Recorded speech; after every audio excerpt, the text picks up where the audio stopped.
The views and opinions expressed in this podcast are simply that, opinions. All are presumed innocent until proven otherwise in a court of law. Sensitive topics are discussed. Discretion is advised. Joey Carnot died from stab wounds. His girlfriend Samantha Krebs was there. She's been charged with doing it, but she claims her innocence and explained to the jury that Joey threw the knife sheath, and when she turned around, he was bleeding. Samantha did not call 911. Instead, she kissed him and left. Was this murder or suicide? Tonight, all the evidence is in and the arguments have been made, and it's time to hear from the jury. But first, the campus of Utah Valley University was torn apart by the sound of gunfire, and in that tragic instant, a leader, husband, father, was struck down. Charlie Kirk, known for his fiery debates and unyielding commitment to faith and country, had become a beacon for countless young conservative Americans searching for direction in a divided world. To his family, he was a loving presence, a steady hand, a man who lived his beliefs not just on stage, but at home. Now, his murder has become a manhunt for this suspect, whose image was captured on surveillance video. Tonight, we have all the latest in this investigation as everyone wonders who is this alleged killer and why did he do it? I'm Vinnie Politan. Thank you so much for joining us tonight here on Closing Arguments. Charlie Kirk was silenced by a bullet. This is a young man who built a career both on social media and around college campuses across the nation, talking about his ideas and debating his ideas with others who disagreed with him. It was part of his mission. It was what his career was built on, which was trying to convince others about his beliefs that he believed. And it's gone now. It's silenced by a bullet. That is something that runs so counter to what is so fundamental in this country, which is the freedom to exchange ideas. As a matter of fact, today, the FBI said this was an attack on the First Amendment. And it really is. If you're trying to silence someone's speech through violence, that is an attack. It absolutely is. You know, when this country was founded, the First Amendment was first for a reason, because it's so important to have those conversations, to have those debates. And it's actually healthy when the whole country doesn't agree on everything, when our lawmakers don't all agree on everything. That's healthy. That is important. That is foundational to this nation. And to try to silence someone through violence is, in fact, an attack on the First Amendment. And that happened yesterday. And today, 9/11, is a day where we remember another attack on our freedom.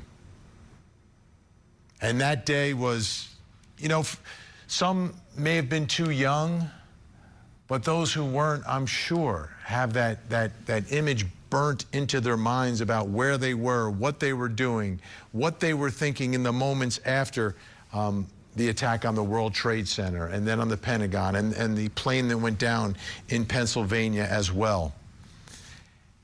And the reaction to that is what sticks with me. I was on the road.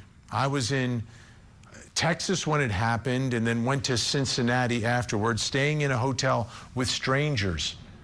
But in the aftermath of all that, we weren't strangers, because we had a common bond as Americans. And we were all feeling the same thing, wondering what's going to happen next. And it's us, like we are one. Like, we may not view the world the same, we may not have the same religion, the same political affiliation, but we have that common bond, which is we're Americans. And I felt it in the aftermath of that, and not just that day, but in the days, weeks, and months, and I think even a few years afterwards, that feeling permeated us. And now we're in a place where we are divided.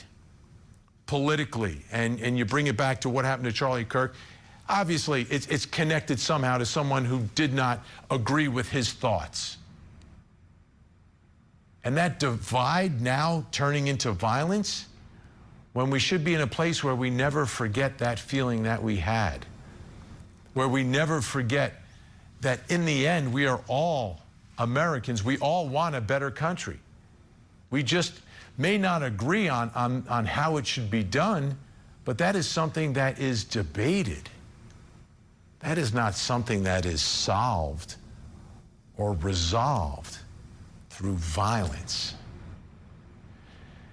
Now, let's get to the manhunt that is continuing tonight. I want you to take a listen. This is Bo Mason, Commissioner of the Utah Department of Public Safety, providing some insight and some details into this investigation for the person who is responsible for shooting and killing Charlie Kirk. Take a listen.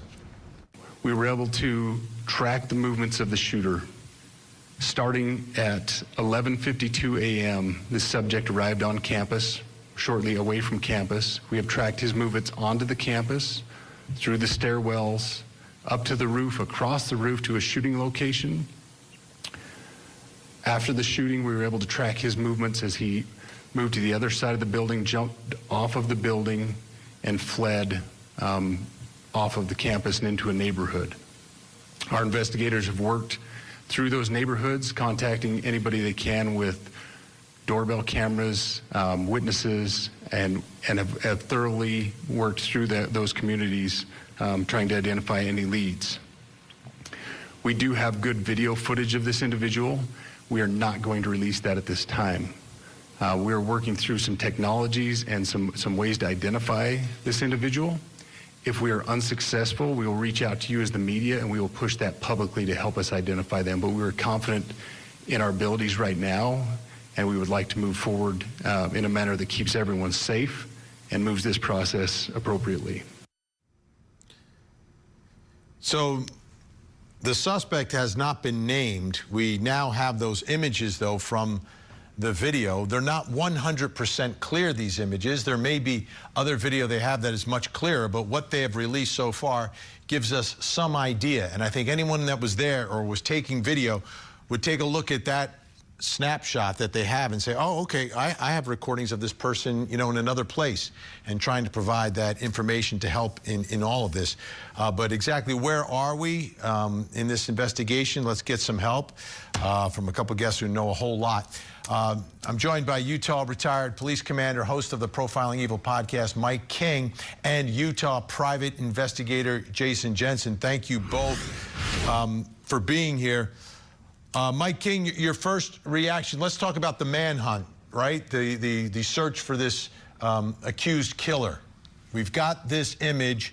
What do you think's going on in trying to track down the person depicted in this image? If they have this and they have other video, what can they do?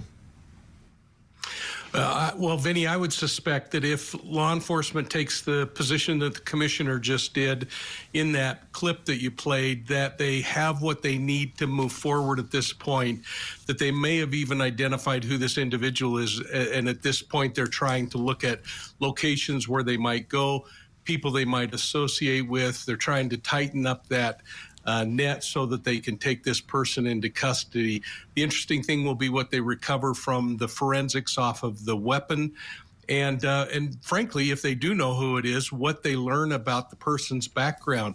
And so that gives them a much better idea of what they're up against.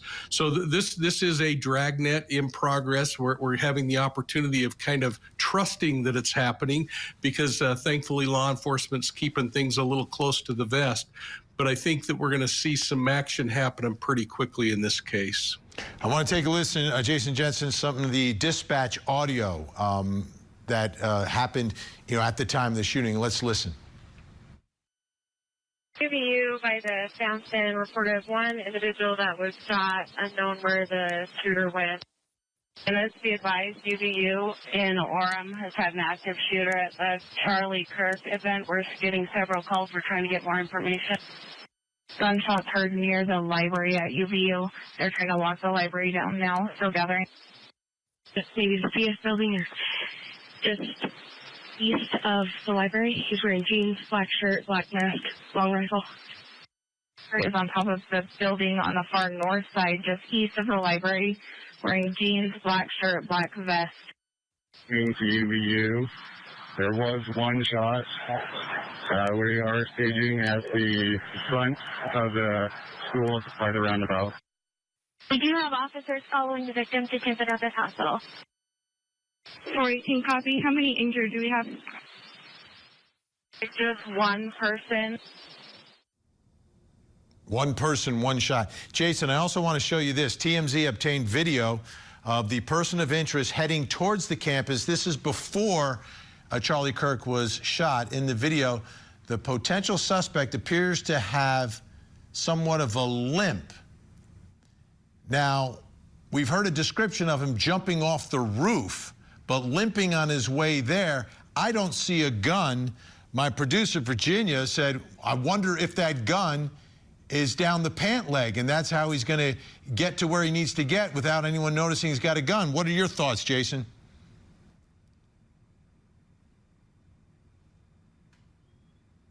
I don't hear Jason.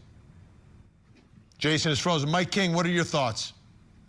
Well, you know, Vinny, a couple of things come to mind. Number one, that's a possibility, and we have to think about that. But I also think there's been some information that's trickled out that there was a small screwdriver recovered at the site where the sniper was shooting from. And that gives me an indication that perhaps that was an assembled rifle on the rooftop, and that certainly could fit in that backpack and be put together. And maybe like a Brian Kohlberger knife, this could be the thing that leaves a piece of evidence that might help tie this thing together. But boy, all those things are possibilities. It's also possible that weapon could have been staged there long before he walked into that scene, that he used the cover of night to come in and get ready for this, because everything appears to be that there's pre-planning, there's organization, and that might fall apart a little bit toward the end, but this thing was executed pretty well. Yeah, that's so let's talk about that. If in fact the weapon was pre-staged or in the backpack, not down his pant leg, and he's got a gimp and a limp like that, that seems like that should be someone, you know, anyone would be able to notice. And if you know the person, you're going to know, oh my goodness, that's so-and-so, because I know, I can tell by the walk. Absolutely. And isn't it interesting, because once an image is put out, names start flooding into the police department about who that possibly could be. But in this particular case, we now have the FBI stepping up and putting a $100,000 reward out for information leading to this thing too. So I don't believe there's going to be a lot of friends that know this guy if he truly has a limp and looks like this guy, and this is the guy, that they're not going to be able to track him down pretty darn quickly. Okay, let's take a look at some maps here so we get a better idea of the location of Charlie Kirk and the location of the shooter. As we take a look at this map, this is an overhead, and you can get the surrounding neighborhood, because it seems that he fled on foot from what we're hearing from investigators. So you see the rooftop of where the shooter was, and then where Charlie was. And we pull back, you can see the university kind of backs into a neighborhood, and we had reports of officers going door to door inside of this neighborhood. And we pull back even further, looking for potential escape routes and highways to get out of Dodge quickly. We can kind of see the lay of the land there. Mike, I know you've also taken a look at this. What are your thoughts about how far the shooter is, and what level of expertise or training would they need to be able to do this with one shot? Well, clearly the individual is comfortable with a weapon. Now, the type of injury that appeared to be on Mr. Kirk is very indicative of a high-power weapon. So, I mean, we're moving into deer season in Utah, Vinny, so probably everybody in the north end of the state has been out sighting in their weapon. And frankly, originally there was some indication from the media and from the police that this was a 200-yard shot. When I started looking a little closer at that map, to me, it looks like about 421 feet to be pretty precise. And here's it's about that map, Mike, that you 70-foot drop. Here's the map that you put together. There we go. Explain what we're looking at. Yeah, thanks, Vinny. And from our friends at Esri, thanks. I mean, this is the cool thing, because on the far right side, under the Court TV logo, is the location of the shooter. What we have on the far left side at the bottom is the location of Charlie Kirk at the time that he was shot. 418 and a half feet is that distance there, guessing where he truly was on the corner. But the line of sight is so narrow that he has to be more toward the south end of that building where he's shooting from in order to have vision into the location where Charlie Kirk was staged. And keep in mind, that's only 70 feet difference in that drop from where he is in his elevated position to Charlie Kirk down in that pit. And so we can see why he has such a good view. And frankly, it also gives us an indication that he's in an area where if he's trying to flee, he most likely would have to flee toward the east. And that little neighborhood, I believe that law enforcement's talking about, because the only neighborhood that's attached to that place, as we look here, that white dot kind of signifies where Charlie was standing. But as he would have left that rooftop, he would have headed straight east across the rooftop down, and then he would have dumped, and police said in the woods. Well, there aren't any woods there, but there are a batch of trees on the north side of the campus in that northeast corner, and we're starting to move toward that as the panning here is happening. The red point shows where the suspect potentially was. And then to the far east is a little thing called Aviation Park. But that neighborhood is just to the north of all of that. So it would have been really easy to get there. And it makes me think that that weapon was probably recovered in that thick stack of trees to the northeast of where that shooter started this rampage. Jason Jensen is back with us. Jason, big picture, your thoughts tonight. Well, I think eventually they're going to nail this guy. I mean, one of the things that doesn't get talked enough, but MVACing, I've seen experts MVAC DNA off of shells, let alone on such a large, rifle as what was used here. So I think they will get DNA. So, in putting the pieces together, right? So you use the ballistics to identify the murder weapon, and then you connect the murder weapon to the shooter, and that can be done potentially through DNA, whether it's the weapon, the screwdriver, or anything else. I mean, the way the testing is these days, it's a lot different than it used to be. They'll likely also trace the weapon itself, right? If they can get a serial number, Jason? Yes. Because it's a long rifle, it has to be purchased through a gun dealer in Utah. So certainly there would be a record of it being purchased. And like Mike was saying earlier, it's very important. This type of rifle, a Mauser, is really used for hunting. So it's not unlikely that type of a hit would be successful to a deer hunter. Now, let me ask you this, Mike.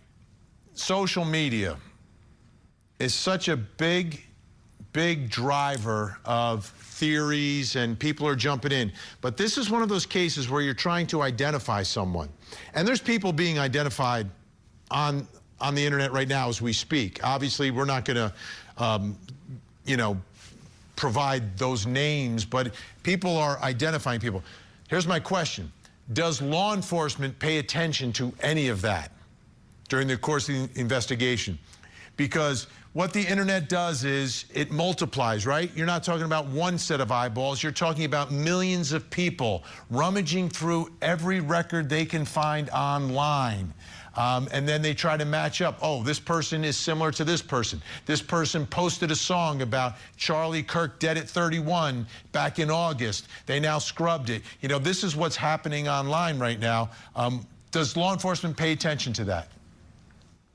Boy, they better be paying attention, Vinny. And I'll tell you, this is something that you and I have talked about on several occasions, and that's the fact that law enforcement has to figure out how to embrace the true crime community, because there are a batch of people out there with a whole lot of skill sets, and they're gathering a whole lot of information. And bottom line is, when the Boston Marathon happened, one of the failures was when they asked for tips and leads, They had so much information coming in, it was hard to manage. Delphi, Indiana, perfect example. They gave the public an assignment, and that's what law enforcement has to do in this particular case. And I think they've done it. We want information leading up to this. And boy, it should be a caution to everybody that's out on social media that there are people scrolling through their phone at 2 o'clock in the morning that just might be inspired by your words of hate or discontent, and they may turn into a terrorist. Mike King, Jason Jensen, so glad to have you both here tonight. Thank you so much. When we come back, we'll bring in our think tank, weigh in on what happens in the pursuit of this suspect, what happens when this suspect gets caught. Plus, coming up next hour. Tonight on Vinnie Politan Investigates, Courtney Clenny made millions on social media, especially on OnlyFans. But what really happens on OnlyFans? Tonight, we investigate with two women from OnlyFans joining us live.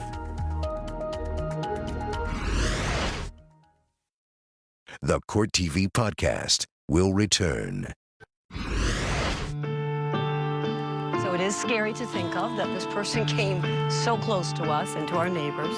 The neighborhood just behind Utah Valley University is described as a generally quiet area, but Wednesday afternoon was anything but quiet. The police were on this, and they were canvassing all afternoon into the evening. The local police, and I believe it was FBI also that was coming around, they were on it. Kathy Beckel led us to her backyard. She says police searched this area for the suspected gunman and his weapon. Just a few streets over, Erwin Steele was another neighbor who was met with officers in his front yard. It was scary. It's.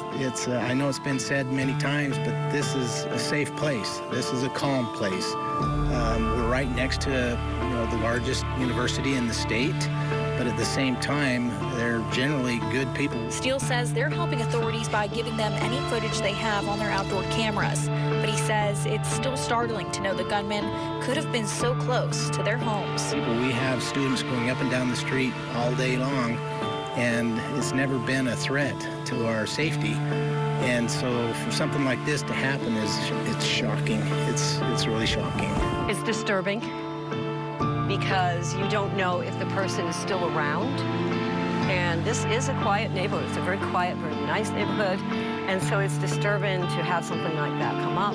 But, I mean, something could happen anywhere. The manhunt continues. How did the shooter get away? Especially if the shooter had that gimp or limp. Like, how are they just disappearing? And now investigators still trying to get to the identity. And it makes you wonder, did the person have any help? Were they going to a place where they parked a car, where they were going to get picked up? Did they Uber? Who knows? Let's bring in our think tank. Joining us tonight, criminal defense attorney, legal analyst Carmen Rowe is with us. Also joining us, former federal prosecutor, president of the West Coast Trial Lawyers, Nima Rahmani, and attorney Ali Benevento. Thank you all for being here.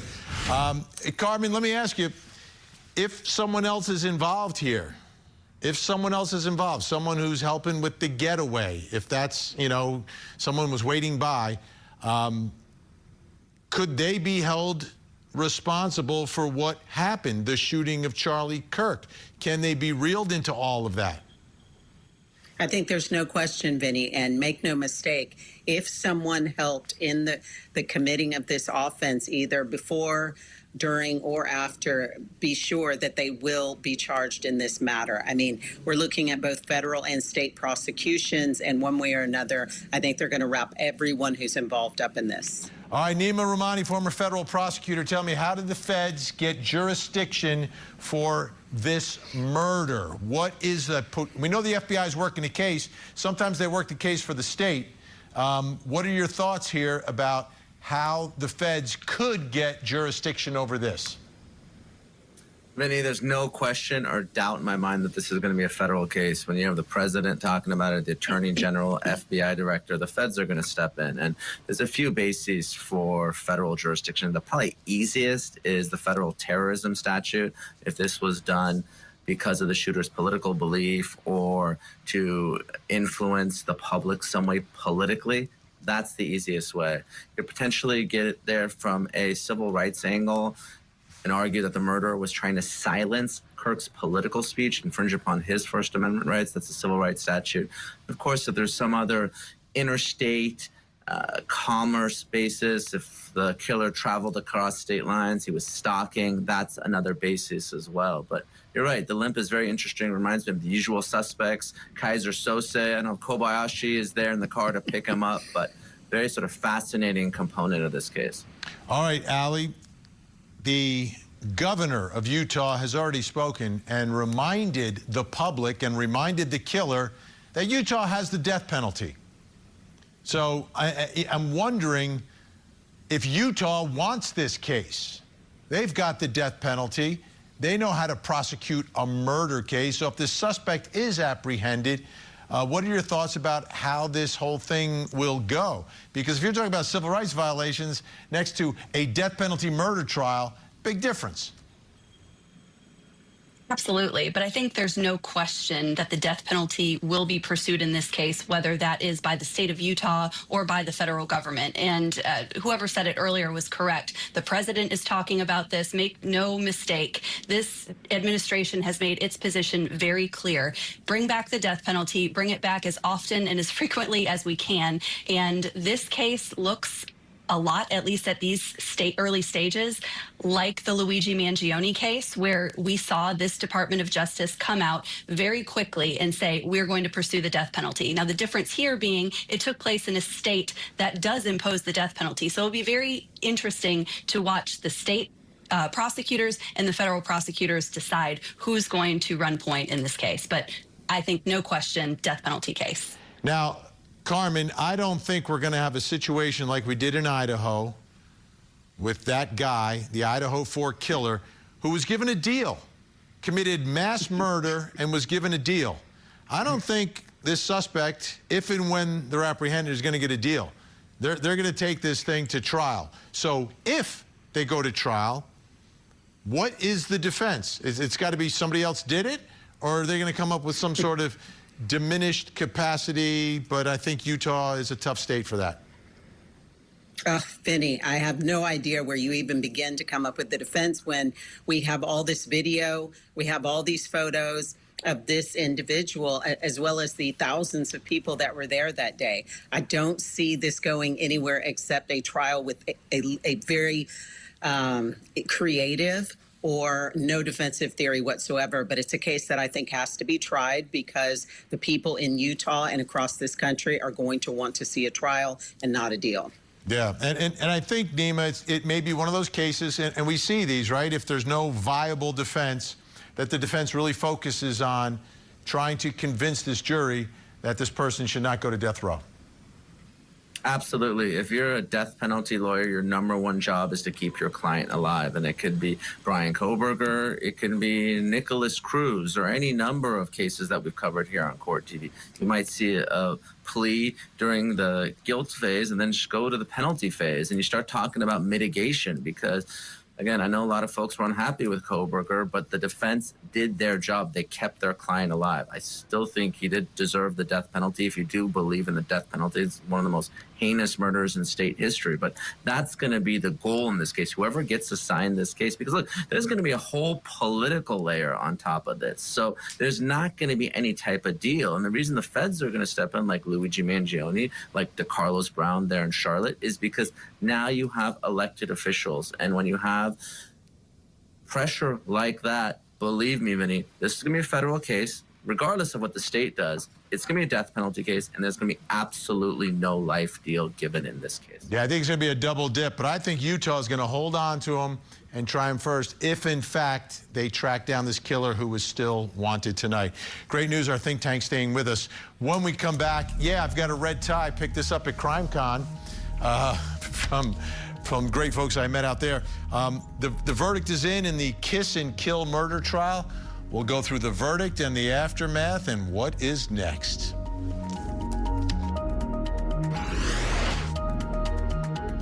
Now, back to the Court TV podcast. And I just remember John saying, "Is there drugs in the house?" And me having this realization, yes, there's drugs in the house. And he's like, "You need to get them out. You need to leave." And I just remember rushing as fast as I could into the bedroom and grabbing the drugs. And John was on his phone, John Pfeiffer. And I thought he was on the phone with the ambulance. And so I ran out of the house because he kept yelling at me, you need to leave before we all get in trouble. Your fiance, the person you're supposed to marry, who says you are the love of his life, is bleeding out and dying on the kitchen floor, and you leave. I didn't know he was dying. Oh, Samantha, you talked about him being unconscious and having blood gushing from his chest. Do you remember that? Yes. That was Samantha Krebs. Took the stand in her own defense, told her story. Said this was basically suicide. I didn't do it. I didn't stab him. I turned around, he's bleeding, and he's there by himself. Killed himself. But she left. Bad fact, right? Today, closing arguments and the verdict. Let's take you inside the courtroom.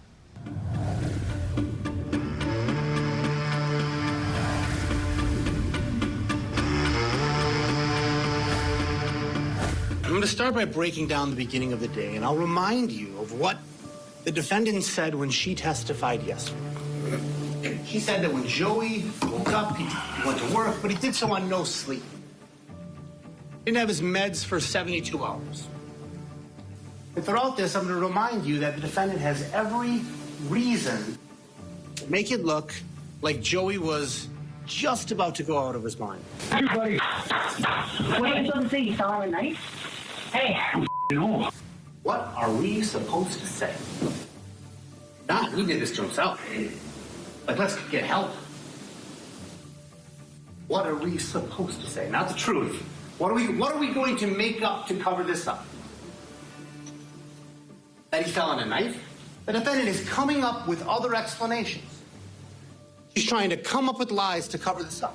There's so many reasons this is not a suicide. There's so many. Defendant's changing stories.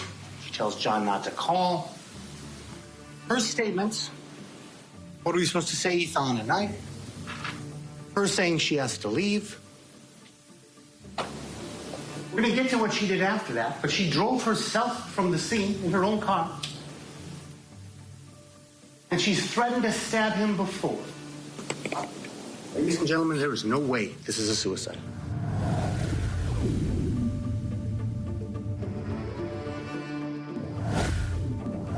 A lot of this case has been innuendo, suspicion, and a lot of conjecture, speculation. But the overarching issue here that really hasn't been addressed is how, why, and for what reason would Samantha kill Joey? This was a chaotic situation, for sure. And Joey was really, for lack of a better term, going into a downward spiral throughout this process. We know that he was acting crazy at a hotel and saying weird things that didn't make any sense. He was deteriorating mentally. He was using more drugs. He got fired from his job. I'll tell you right now, here's how it should be impossible to find Samantha Krebs guilty of this offense. And it comes from the state's own witness, Dr. Kelly. This is the single most important fact in this case. When he took the stand, this is a man who is a forensic pathologist. He does autopsies. He's been doing it for decades. He's the deputy chief examiner, medical examiner for Milwaukee County. He was asked, and he testified, that it is reasonably possible that this was a self-inflicted wound. His testimony has established reasonable doubt in this case.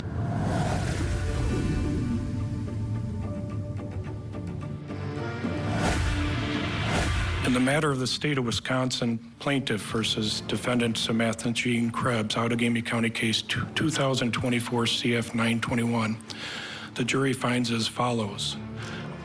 We, the jury, find the defendant, Samantha Krebs, guilty of the first-degree intentional homicide as charged in count 1 of the information.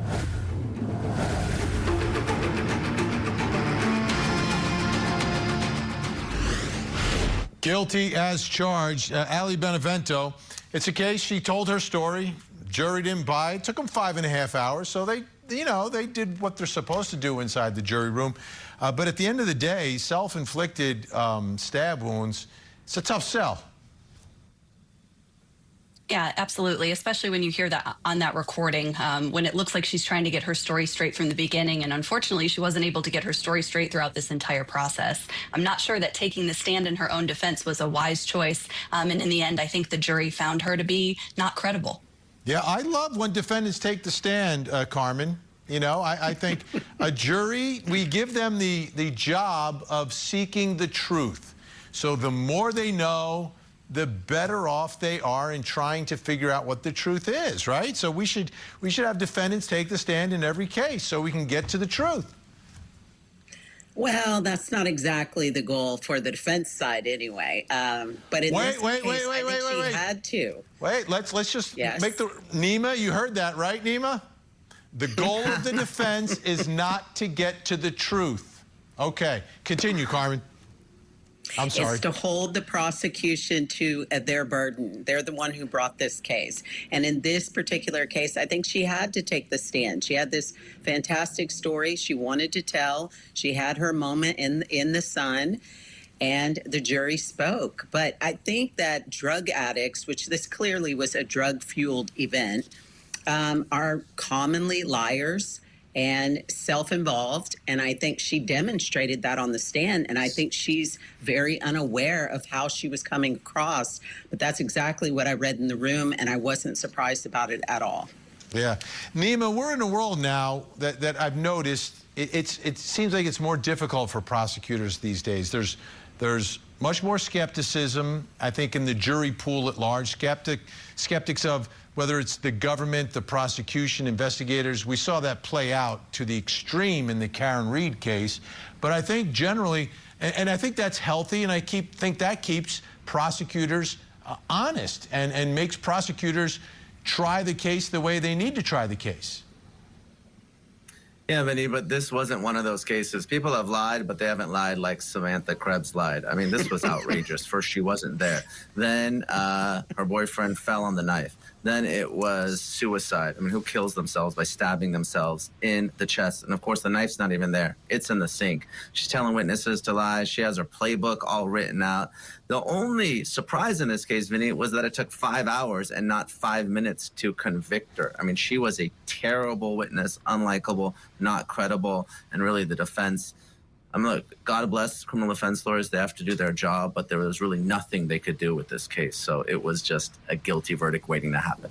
Yeah, but I like when they take their time. I don't want them rushing through it. I don't want anyone to think that the system is fixed, that they're going to go through the evidence. You have a trial that has, 6 days of arguments and testimony. You take 5.5 hours. That's about the right time, I think, personally. Allie, where are you on the system where we are now? Do you agree that there's a little more, like it didn't apply here, but just generally, do you think there's a little more skepticism now? Because we're hearing those two words put together more often these days than we have in the past at Court TV, and Carmen's smiling about it. Those words are not guilty. Like, we've seen more of that. Do you think we are in a place now where prosecutors are going to have to do an even better job? Well, prosecutors should always be doing a good job. They need to meet their burden. And if they can't, then the right outcome is that two-word verdict. And I think that it is a combination of things. I think with social media and having cameras everywhere, that the public is even more in tune to things like police misconduct or prosecutors cutting corners. And they're frankly getting sick of it. So yes, while it might seem like we're seeing more of this, I think that people are paying closer attention to what the prosecution's burden is. And when they don't meet that burden, or when they try to cut corners in an effort to take away somebody's freedom, then I think juries are paying attention to that. And if that is the case, that is the right outcome. Oh, and I agree. You got to do our jobs, right? Nima, you had to do your job when you were a federal prosecutor. When I was a lowly state prosecutor, had to do my job, had to meet my burden. All right, Carmen, you have a client like this. What is this moment like when they're found guilty? I know you may not have had this situation. I'm presuming that you may have had one guilty verdict in a trial that you tried. But what is it like, and how do you How do you deal with the client that is now facing the rest of their life behind bars?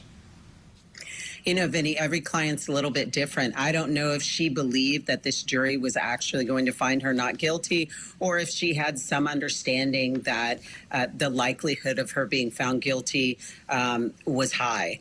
In my experience, when you see how things are going in trial, you start letting the client know, you start creating expectations, but some clients are never going to get there. And those are the ones who describe it as somebody punching them in the gut. I mean, it's just, it's emotional overload. So. We are out of time. I hear the music. Carmen Rowe, Nima Romani, Ali Benevento, thank you all so much. When we come back, I'll reveal something else you need to know tonight. This is the Court TV Podcast.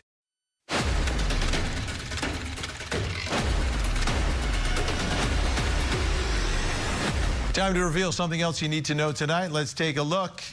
Another juror speaking out in the Donna Adelson trial. Let's take a listen. When we got in there, we first started by laying out and going just count by count, starting with count 1 of first-degree murder, and then going around and seeing how everyone felt about where we're currently standing on just this specific one and not overarching. And everyone, at that point in time, I felt pretty comfortable. I was leaning towards a guilty verdict. And there were a few people on the jury that weren't so sure, especially after going through the jury instructions, because you have to be very specific in the way that you go about coming to your verdict. Finding intent before the murder was being committed was one thing that a few people were hung up on, because when you're looking at the broad scope of all the evidence, so little of it comes pre-murder. It's really at the next years after the fact where most of the evidence against her was collected. Of course. And was there sort of standout evidence for you that made you go, she's guilty? For me, the bump operation was a big part of that, and the code. Innocent people don't speak in code, and that was what really was pushing me towards a guilty verdict. Her, as well as when the operation happened and she was handed that sheet of paper, just taking the paper and putting it straight into her bag without looking at it. I'm not taking anything from anyone and putting it in my bag before looking at it. And yeah, I was going to say that I think that bump operation for a lot of people really solidified it. Was there any witness testimony that sort of sold it for you or that sticks out in your mind when you think back to it? Rob was a big state of character, I felt like, because he's got so much insight to her as a person that we don't get to see. Because I'm not supposed to use any of my impression of her being on the bench there, so I did my best not to pay any attention to her and just base my thoughts on her based off of the testimony and evidence presented. What a smart, impressive young man doing his civic duty, and wow, really interesting and insightful. All right, folks, take a look at your television screens. We have a missing child who needs your help. This is Destiny Jackson, missing since September 3rd out of Moscow, Idaho. If you see Destiny, pick up the phone, make a call, make a difference, 911, 1-800-THE-LOST, or you can call the Moscow Police Department out in Idaho. That number's on your screen. Let's see if we can get Destiny to a safe place tonight. Don't go anywhere. We have another hour of live true crime. Vinnie Politan Investigates is next. In the meantime, please don't forget to hug the kids.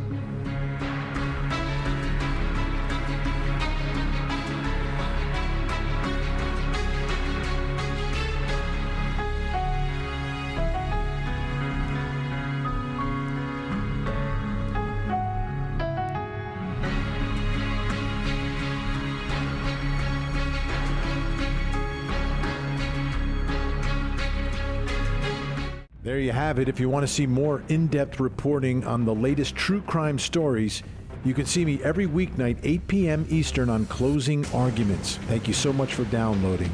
And as always, please don't forget to hug the kids.